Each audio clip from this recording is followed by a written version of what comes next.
یو ملګری دا سوال کړی دی بعضې کسان داسې دي چې هغوی څه ډرامې جوړوي یا خاکې جوړوي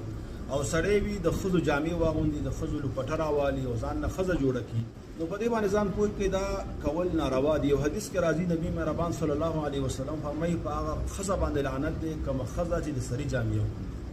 او د سړي لباس اغوندي او د سړي غوندې ځان جوړوي واسکټ وغیره او هغه سړي باندې لعنت دی کوم سړی چې د ښځې جامې اغوندي او د ښځې غوندې ځان جوړوي او د ښځې لباس باندې ځان مشورې او په هغې کې ګرځي نو په دې کس باندې لعنت راغلی دی. او یو بل حدیث دی چې هغه ډېر سخت دی. نبی مهربان صلی الله علیه وسلم فرمایي چې درې کسان دي چې الله تعالی به هغوی ته د رحمت په نظر باندې ونه ګوري او نه به هغوی سره د رحمت خبرې وکړي. الله تعالی به ورسره خبرې نه کوي د رحمت او د نرمۍ او نه به یې د ګناه نه پاک کړي په سبب د توبې یا په عفو باندې او د هغوی دپاره به دردناک عذاب وي. ابو ذر رضی الله تعالی عنه فرمایي چې نبي پاک علیه السلام دا خبره 3 ځل تکرار کړه. ابو ذر فرمایي چې ما ته فرمایي دا